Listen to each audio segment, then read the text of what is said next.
ऐसा था कि हिस्ट्री में कुछ चीज़ें पढ़ चुके थे, कुछ चीज़ें रह गई थी, तो हमने कहा वही आपको हम बिल्कुल ग्राफ के सहित बना के बता दें क्या क्या बचा था।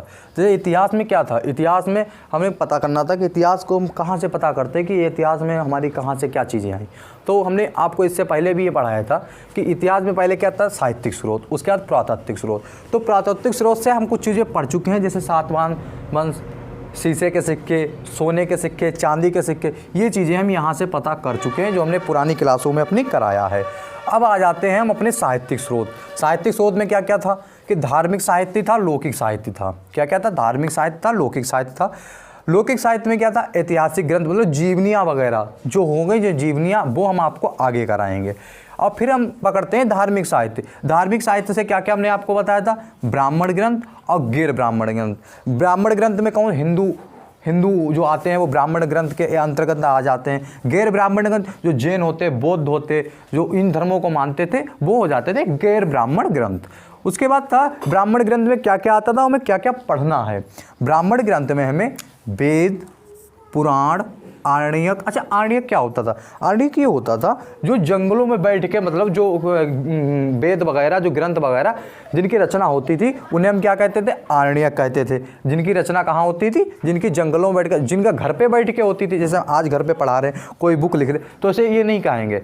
लेकिन जो हम जंगल में जाके लिख दें बैठ के, मतलब जो बड़े बड़े जंगल हो गए, तो वो क्या कहलाएगी, आरण्यक। ठीक है, आरण्यक। फिर इसमें क्या पढ़ेंगे, उपनिषद पढ़ेंगे, महाभारत जो काव्य होते हैं वो पढ़ेंगे, स्मृति पढ़ेंगे, ग्रंथ आदि, ये चीज़ें हम ब्राह्मण ग्रंथ में पढ़ेंगे। क्या क्या पढ़ेंगे, वेद हो गया, पुराण हो गया, आरण्यक हो गया, उपनिषद हो गया, महाभारत, स्मृति, ग्रंथ, इतना हम पढ़ेंगे अपने ब्राह्मण ग्रंथ में। और उसके बाद हम पढ़ेंगे गैर ब्राह्मण ग्रंथ, जिनमें जैन धर्म, बौद्ध धर्म आ जाएंगे। वो हम चीज़ें आपको बाद में डिटेल से बताएंगे। तो हम ये आप नोट कर लीजिए इसमें क्या क्या हमें पढ़ना है। ये हमारा समझ लीजिए शुरुआत जो जहाँ से हमें करनी है। तो इसमें हम पढ़ क्या क्या चुके थे, ये चीज़ें हम पढ़ चुके थे, पुरानी क्लासों में हम पढ़ चुके थे। अब हमें पढ़ना है ये। चलिए हम स्टार्ट करते हैं, इसे हम रफ कर दे रहे हैं। उसके बाद हम स्टार्ट करते हैं कहाँ से, वेद से। उसके बाद पुराण पढ़ेंगे, फिर आरण्यक पढ़ेंगे, उपनिषद। इस प्रकार से धीरे धीरे हम अपना सारा समाप्त करेंगे। चलिए हम इसे रफ करते हैं। आपने लिख लिया होगा ये, और आपके पास जहाँ तक हमारे हिसाब से पहले से ही लिखा होगा, क्योंकि ये हमने पहले भी इस प्रकार से आपको बता चुके कि इतिहास को कितने पार्ट में बांटा गया है, कहाँ कहाँ से हम इतिहास के बारे में जानकारी हमें मिलेगी। चलिए हम स्टार्ट करते हैं वेद। कहाँ से स्टार्ट करते हैं, वेद। वेद से हम स्टार्ट करते हैं। वेद क्या होते हैं और इनका, अब एक चीज़ आप बताइए, वेद हो गए, इनका संकलन किया गया था, इनकी रचना डायरेक्ट नहीं की गई थी जो आप सोचे किसी ने रचना की थी, नहीं, इनका संकलन किया गया था। मतलब यहाँ से कुछ चीज़ें उठाएंगे, कुछ चीज़ें दूसरी जगह से उठाएंगे, इस प्रकार से हमारे ये वेद बने थे। तो इसमें बोला जाता है कि इनके संकलनकर्ता, क्या बोला जाता है, संकलनकर्ता। कौन थे संकलनकर्ता, संकलनकर्ता इसके थे कृष्णद्वैपायन वेद व्यास। कौन थे, कृष्णद्वैपायन वेद व्यास। कृष्णद्वैपायन वेद व्यास, कृष्णद्वैपायन वेद व्यास। कौन थे, कृष्णद्वैपायन वेद व्यास जी, इनके संकलन करता थे। और ये कितने होते हैं वेद, अगर आपसे पूछ लिया जाए कितने होते हैं वेद, होते हैं 4। लेकिन वैसे पहले वेद कितने थे, 100 साल बाद एक चौथा वेद अथर्ववेद आया था। इससे पहले 3 वेद कौन कौन से थे, इससे पहले थे ऋग्वेद, सामवेद, अर्थवेद। ऋग्वेद, सामवेद, यजुर्वेद। और उसका चौथा कौन सा, अथर्ववेद। अथर्ववेद में क्या था, इसमें जादू टोना वगैरह जो आज के टाइम चल रहा है, इसके बारे में जानकारी दी गई थी। तो ये हमें पता होना चाहिए। फिर आ जाता है कि वेद त्रयी। वेद त्रयी किसे कहते थे, उसमें 3 वेद आते थे। कौन कौन से आते थे, उसमें आते थे ऋग्वेद, सामवेद, यजुर्वेद। अगर आपसे पूछा जाए कि वेद त्रयी में कौन सा वेद नहीं आता था, तो अथर्ववेद नहीं आता था। मैं ये पूछा जाना चाहिए, एयरफोर्स में कई बार पूछा गया है कि तीनों वेद दे, चारों वेद दे देते हैं कि इसमें ये बताइए कौन सा चौथा वेद था जो वेद त्रयी में नहीं आता था। तो कौन सा नहीं आता था, ये नहीं आता था, अथर्ववेद नहीं आता था। ये हमें पता होना चाहिए। चलिए हम इनके बारे अंदर घुस के थोड़ी जानकारी लेते हैं, क्योंकि एग्जामिनर कभी कभी इनके अंदर से पूछ लेता था। तो वेद का संकलन करता आपको पता हो गया, कौन हो गया, कृष्णद्वैपायन वेद व्यास जी। तो कौन कौन से वेद थे ये भी हमें पता होना चाहिए, 4 वेद थे। और इन वेदों के उपवेद भी होते थे, उपवेद भी होते थे, हमें वो भी पता रखना है। तो हम स्टार्ट करते हैं, पहले स्टार्ट करते हैं हम कहाँ से, ऋग्वेद से। ऋग्वेद के बारे में पूरी जानकारी हमें होनी चाहिए। ऋग्वेद, ऋग्वेद में क्या था, ऋग्वेद में रचनाएं वगैरह जो ऋचाएँ थी, मतलब मंत्र वगैरह जो थे पुराने गायत्री मंत्र जैसे है, ये कहाँ से लिए गए थे, ये सब ऋग्वेद से लिए गए थे। ऋग्वेद से क्या, जैसे गायत्री मंत्र वगैरह है तो वो हमारा ऋग्वेद से लिया गया था। तो आप इसमें लिख लीजिए मंत्र वगैरह ऋचाएँ वगैरह जो थी वो ऋग्वेद के अंतर्गत आती। फिर आ जाता है हमारा सेकंड नंबर पे सामवेद। सामवेद में अच्छा क्या था, जो संगीत वगैरह होता है, पहले के लोग थे वो संगीत के बहुत ज़्यादा शौकीन भी हुआ करते थे, तो अपने साथ संगीतकार और कहानियाकार रखते थे। तो सामवेद में क्या हो जाएगा, संगीत। सामवेद में क्या हो जाएगा, संगीत। ऋचा इसमें हो जाएंगी ऋचाएँ, ठीक है, ऋचाएँ हो जाएगी। जैसे क्या हो गया, गायत्री मंत्र हो गया, तो ये कहाँ से लिया गया, ऋग्वेद से। ये कई बार पूछा भी जा चुका। उसके बाद आ जाता है हमारा यजुर्वेद। यजुर्वेद कहाँ से लिया गया, यजुर्वेद क्या लिया गया, यजुर्वेद में किसका वर्णन मिलता है, ये पूछा जाएगा। यजुर्वेद में किसका वर्णन मिलता है, युद्ध वगैरह जो होते थे, युद्ध या यज्ञ, वो कहाँ से मिलते थे, वो यजुर्वेद से। युद्ध या यज्ञ, युद्ध और यज्ञ का वर्णन कहाँ, यजुर्वेद में आपको मिलेगा। कहाँ मिलेगा, युद्ध और यज्ञ का वर्णन जो है वो यजुर्वेद में आपको मिलेगा। फिर आता है अथर्ववेद। अथर्ववेद में क्या था, अथर्ववेद में क्या था, अथर्ववेद में क्या था, अथर्ववेद में क्या था, मंत्र वगैरह जो होते थे, जादू टोना वगैरह, उनका वर्णन मिलता है। काहे का, मंत्र जादू टोना, मंत्र जादू टोना का वर्णन किसमें मिलता है, ये मिलता है अथर्ववेद में। जादू टोना वगैरह जैसे आप देखते नहीं हो, जादू टोना जो चलते हैं, वशीकरण सुनते ही आपके दिमाग में बहुत सारी चीज़ें आ गई होंगी, तो वो उसका वर्णन सब कहाँ मिलता है, अथर्ववेद में मिलता है। तो ये जो 3 वेद हैं, ये 3 वेद, इन्हें क्या कहा जाता है, वेदत्रयी। क्या कहा जाता है, वेदत्रयी।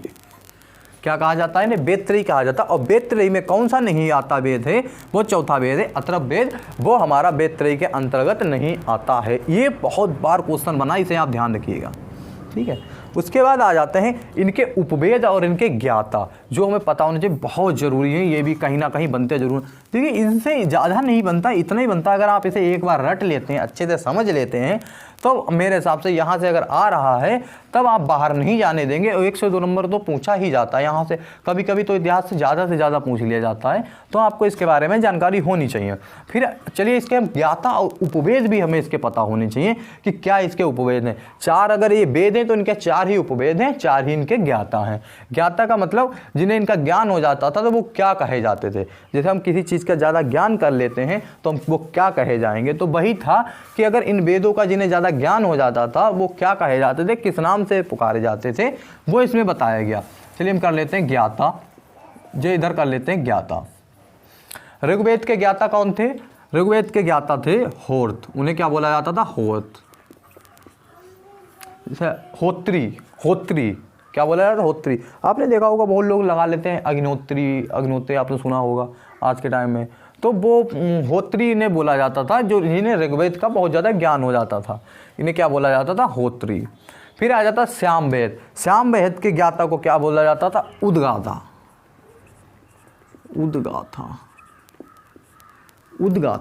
सामवेद के ज्ञाता को क्या बोला जाता था, जिन्हें ज्ञान हो जाता था सामवेद का, उद्गाता।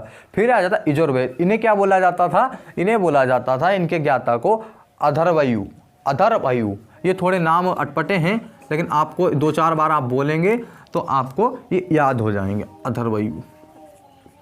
फिर आ जाता है अथर्ववेद। इनके क्या बोले, इन्हें तो ब्रह्मा, ये तो आपको याद हो जाएगा। ऋग्वेद तो आपको लग रहा है री की पाई निकली है तो होर्थ हो जाएगा यहाँ से। सामवेद से भी आपको सामवेद थोड़ा सही है, उद्गाता। अथर्ववेद तो आपको याद भी हो जाना चाहिए, ब्रह्मा जी। थोड़ा बच्चा यजुर्वेद में देखिए, इधर इसमें भी छुटू की पाई, इधर भी यहाँ से आपको याद हो जाएगा अथर्वयु। ऑप्शन तो आपको पेपर में मिलेंगे ही, तो वहाँ से आप आराम से इसे कर सकते हैं। फिर आ जाता है हमारा, फिर क्या आ जाता है हमारा, इनके उपवेद कौन कौन से थे और उपवेद के भी ज्ञाता हुए। बस हमें यही कुछ चीज़ें हैं जो हमें पता होनी चाहिए। उपवेद हम इसके लिख लेते हैं। उपवेद अच्छा, इसके कौन कौन से हो गए, उपवेद हो गया ऋग्वेद का आयुर्वेद। कौन सा, आयुर्वेद के बारे में आपने खूब सुना होगा। आयुर्वेद की दवाइयाँ भी खूब आती हैं तो ये आयुर्वेद मतलब जड़ी बूटियाँ वगैरह, जैसे जो हमें वेद के अंदर नहीं बता सके थे वो हमने उपवेद में बता दिया, जिनका ज्ञान वेद में नहीं था वही उपवेद में हो गया, तो इसे उपवेद कहते हैं। और उपवेद आयुर्वेद के ज्ञाता को क्या कहते हैं? प्रजापति।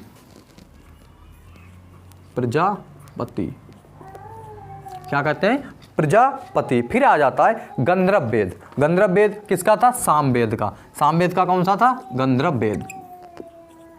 उपवेद, सामवेद का उपवेद कौन सा था? सामवेद का उपवेद थे गंधर्व वेद। और इसके ज्ञाता को क्या कहते थे? इनके कहते थे नारद। नारद। उसके बाद आ जाता है यजुर्वेद। यजुर्वेद के जो उपवेद था उसे क्या कहते हैं? उसे कहते हैं धनुर्वेद। ये तो आपको यजुर्वेद धनुर्वेद एक सा ही लग रहा है, तो ये याद हो जाएगा, धनुर्वेद। और इसके जो ज्ञाता थे, जिन्हें ज्ञान हो जाता था, उन्हें क्या कहते थे? विश्वामित्र। विश्वामित्र। उसके बाद आ जाता है अथर्ववेद। इसका भी एक उपवेद था, उसका क्या नाम था? शिल्पवेद। क्या था? शिल्पवेद। शिल्पवेद। इनके ज्ञाता को क्या कहते थे? इसके ज्ञाता को कहते हैं विश्वकर्मा। विश्वकर्मा। यहाँ पे आप कंफ्यूज ना होइएगा, विश्वकर्मा जी की आपने देखा होगा पूजा भी होती है, तो आप यहाँ से याद रखिएगा कि लास्ट में कौन सा वेद आया था? अथर्ववेद आया था। उसका उपवेद कौन सा था? शिल्पवेद था। और कौन था? विश्वकर्मा जी थे। तो इसे हम कैसे याद करेंगे? ऋग्वेद। ऋग्वेद होर्त। ऋग्वेद के ज्ञाता को होर्त कहते हैं। इसका उपवेद क्या था? आयुर्वेद। ऋग्वेद आयुर्वेद। इनके प्रजापति। फिर आ जाता है सामवेद। सामवेद किसका था? इसके ज्ञाता कौन थे? उद्गाता। इसका उपवेद क्या था? गंधर्व वेद। क्या उपवेद था? गंधर्व वेद। इनके जो ज्ञाता थे, उपवेद था, उसे क्या कहते थे? गंधर्व वेद। और गंधर्व वेद के जो ज्ञाता थे उन्हें नारद। उसके बाद यजुर्वेद। यजुर्वेद अथर्ववेद। और इसका उपवेद धनुर्वेद, इनके विश्वामित्र जी। फिर आ जाता है अथर्ववेद। अथर्ववेद क्या ज्ञाता? ब्रह्मा जी। और उपवेद शिल्पवेद। और इसके जो वो थे ज्ञाता, उन्हें कहते थे विश्वकर्मा। आपको पता होगा कि ब्रह्मा जी के ही रूप बौद्ध को भी कहा जाता था, ब्रह्मा जी का ही रूप कहा जाता था। तो आपने ये उतार लिए होंगे। फिर इनके कुछ ब्राह्मण ग्रंथ भी थे। ब्राह्मण ग्रंथ थे, देखिए इनके जो वेदों के थे, उपवेद भी थे। आपको इसमें कितना याद रखना? वेद, उनके उपवेद, उनके ज्ञाता, और इसके ब्राह्मण ग्रंथ कुछ हैं जो हैं तो वैसे बहुत, लेकिन जो इंपॉर्टेंट है हम आपको वही कराएंगे, वो आप जरूर कर लीजिएगा। इसमें बस इसमें थोड़ा बहुत कर लीजिएगा, ज़्यादा नहीं हम कराएंगे, हम उतना ही कराएंगे जो पेपर में आने के लायक है और पेपर में पूछा जाता है। वरना है तो बहुत पढ़ने का। वेद के अंदर क्या हम पूरे थोड़ी पढ़ पाएंगे, और उपवेद के हम सारे थोड़ी पढ़ेंगे। तो कुछ चीज़ें हैं जो पढ़नी हैं, जो पेपरों में एग्जामिनर बार बार घूम घूम के पूछ रहा तो हम वो कर लेते हैं। तो आप ये कर लीजिएगा, ये आप नोट कर लिया होगा आपने। फिर इसके हम कर लेते हैं ब्राह्मण ग्रंथ। ब्राह्मण ग्रंथ इसके कौन कौन से? ऋग्वेद, सामवेद, यजुर्वेद, अथर्ववेद। इनके सबके क्या थे? इनके ब्राह्मण ग्रंथ भी थे। कौन कौन से थे? क्या आप इस प्रकार से लिख देंगे या हम रफ कर दें? चलिए हम रफ किए दे रहे हैं, वरना आप कन्फ्यूज हो जाएंगे। यह आपने नोट कर लिया होगा।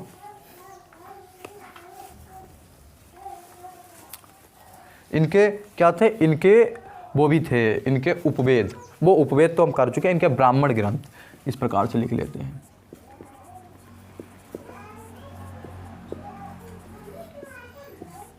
ब्राह्मण ग्रंथ। ब्राह्मण ग्रंथ कौन कौन से थे? अगर ऋग्वेद की बात की जाए तो ऋग्वेद के ब्राह्मण ग्रंथ कौन से थे? बताइए आप, इसके ब्राह्मण ग्रंथ कौन से थे? इसके थे ऐत्रेय और कास्तिकीय। कौन कौन से थे? ऐत्रेय और कास्तिकीय। ऐत्रेय और कौन से थे? कास्तिकीय। ऐत्रेय और कास्तिकीय, ये थे इनके ब्राह्मण ग्रंथ। और फिर सामवेद का अगर पूछा जाता तो क्या था? सामवेद का पर्यायवास। सामवेद का क्या था? पर्यायवास। फिर आ जाता यजुर्वेद। यजुर्वेद के क्या थे? इनके थे तैत्तिरीय और शतपथ। तैत्तिरीय और शतपथ।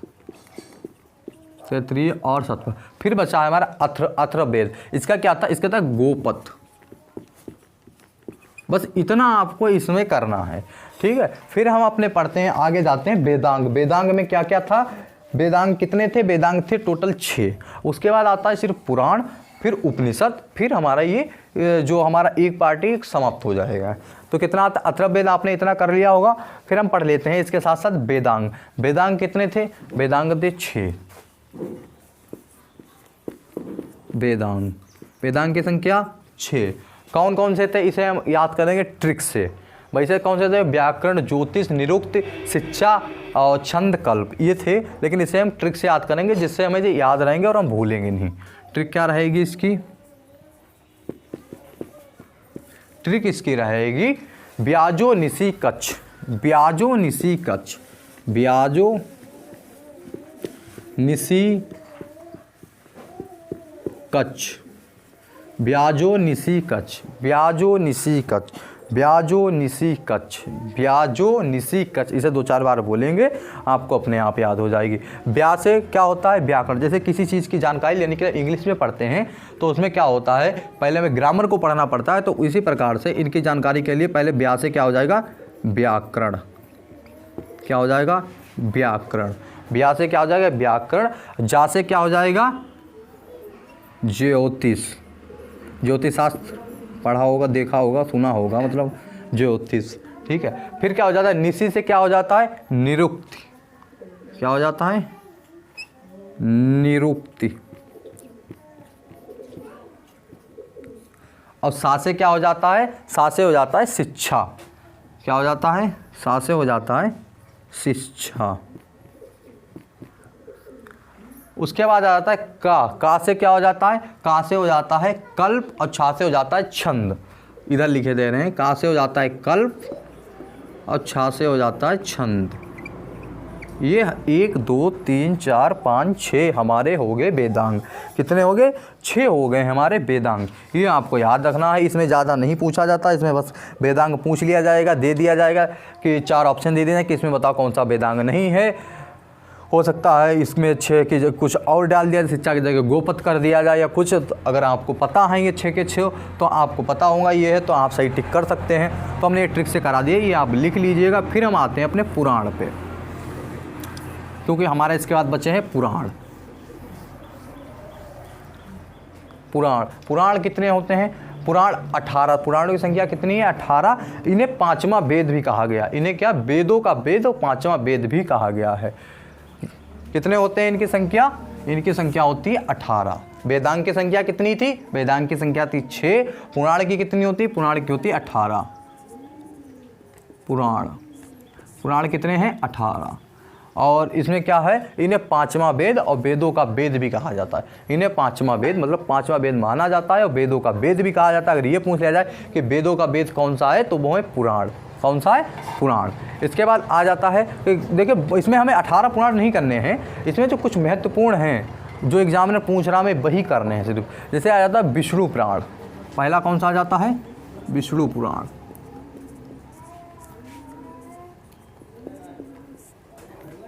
विष्णु पुराण। सेकंड पे क्या आ जाता है? मत्स्य पुराण। मत्स्य पुराण